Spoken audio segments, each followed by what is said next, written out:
So, a funny thing happened this afternoon. I was actually at work, and during work, sometimes I'm blocked from viewing a lot of gaming content. But one thing I do have access to at work is, of course, YouTube. And so, a lot of times, if I do get some free time, I like to just browse through YouTube, watch some of my favorite creators. And one of the creators that I really like a lot is a guy called Ink Slasher. Now, Ink Slasher has some amazing videos. If you don't already follow him, make sure that you go and check out his channel because he has some awesome content. But he was actually doing a commentary on another creator's channel called Nero Cinema, who also makes some really good content. I'll leave links for both of them down below. But he said something that was very interesting to me. He was talking about a leak that he had heard in regards to Black Ops 7. Now, bear in mind, this is only a leak. Nobody knows if this is actually true or not, but if this is true, it could be absolutely massive for Call of Duty. This could be one of those game-changing things that will satisfy a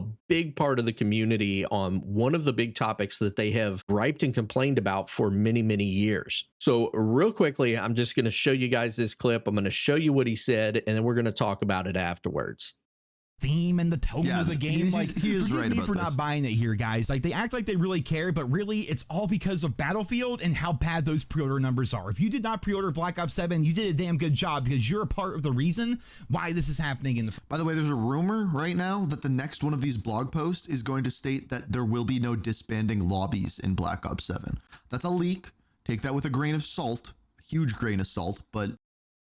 Now, if this rumor right here is true, if this leak turns out to be 100% accurate, this is going to be massive for Call of Duty. For years, players have complained about the SBMM inside of this game. SBMM places you in lobbies based on a multitude of different things. It wasn't always that way. SBMM has kind of grown and evolved over the years. We've noticed that it started getting a lot worse with games like Cold War. And over the past few years, it's become so recognizable anytime you play Call of Duty. I've noticed this inside of my own games. I'll have one game that's like really good, and then the next one's bad, and then the next two are really good, and then the next two after that are really bad. It just feels like this roller coaster ride that you're on, and you're never progressing, you're never really going anywhere. And this has been a big problem for Call of Duty players. They do not like the fact that it's so recognizable whether or not their next game is going to be a good one or bad one.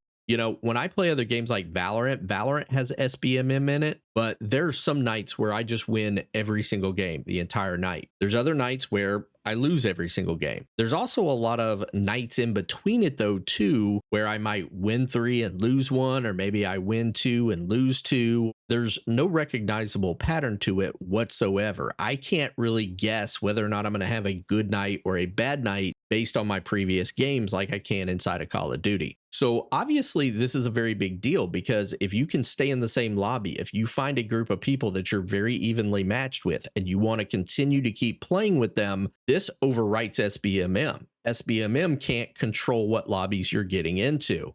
So that's a very big deal. You know, a lot of people I think would very thoroughly enjoy this. They will find lobbies that they enjoy. They can stay inside of them, and then they don't really have to worry about what SBMM is doing to them in between those matches. Now, another great thing to this, if they were to come out and say, hey, we're also going to add back the feature where you can talk to the other players in the lobbies in between games, man, there was so much trash talking that went on back in the day inside of these lobbies, but it was so much fun. That was one of those core memories about Call of Duty back when I first fell in love with it, was everybody just trash talking in the main lobby. Not only just trash talk, I mean, you know, you could do other things too. You could say, hey, why don't we play with SMGs this round? Or why don't we just have an all sniper round where everybody plays with sniper rifles? Part of the greatest thing of growing up with Call of Duty, like one of my fondest memories, finding people who were about the same skill level as me, staying in those lobbies with them and just trash talking. Pretty sure my grandma plays better than you.